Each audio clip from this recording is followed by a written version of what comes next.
May mga pangarap na hindi ko maaabot, at may mga destinasyong hanggang tanaw lang. Minsan masakit tanggapin na hindi lahat ng gusto ko mangyayari.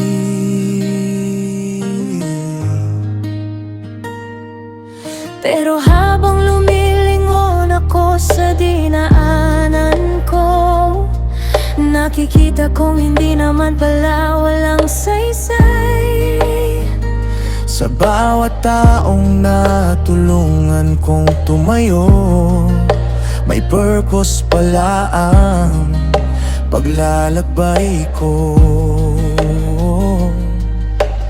Hindi pala success lang ang sukatan ng magandang buhay, kundi kung paano akong nagmahal, naging tapat at nagtiwala sa iyo.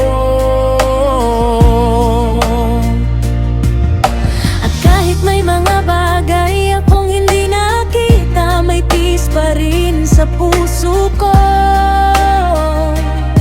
Dahil alam kong may mga binhi akong naitanim, natutubo sa tamang panahon.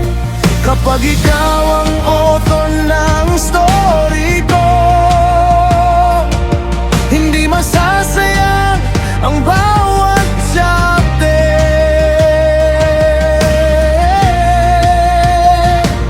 Diyos ko, hindi na sayang ang journey ko, sa bawat luha at pagod na dinaanan ko. Kahit hindi ko nakita ang buong ending, may purpose ka pa rin. Hindi na sayang ang journey ko, kahit unfinished minsan ang story. Sa bawat hakbang na nilakaran ko, kasama ka, may kabuluhan pa rin.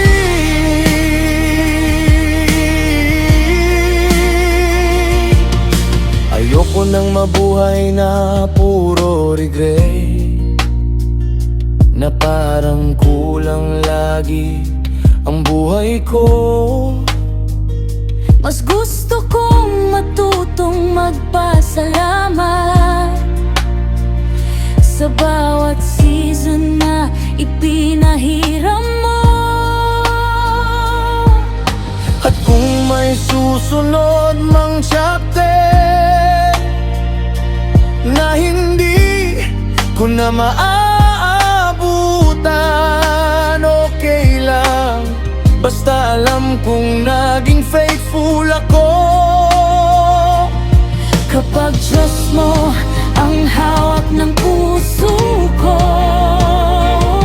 Hindi ako matatakot sa ending.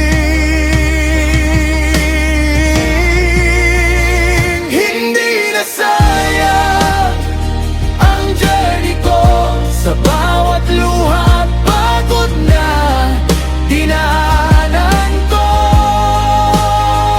Kahit hindi ko nakita ang buong ending, may purpose ka pa rin.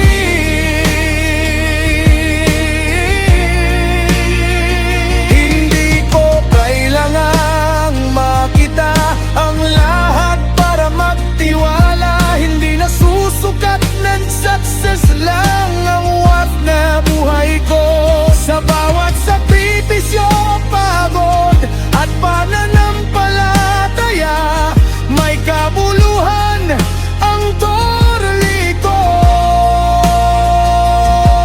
Saya, hindi na sayang ang journey ko,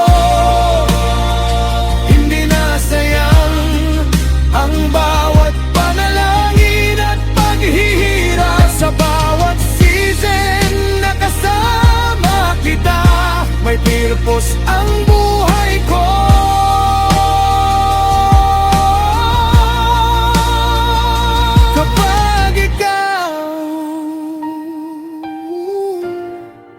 ang kasama sa journey. Hindi masasayang ang buhay.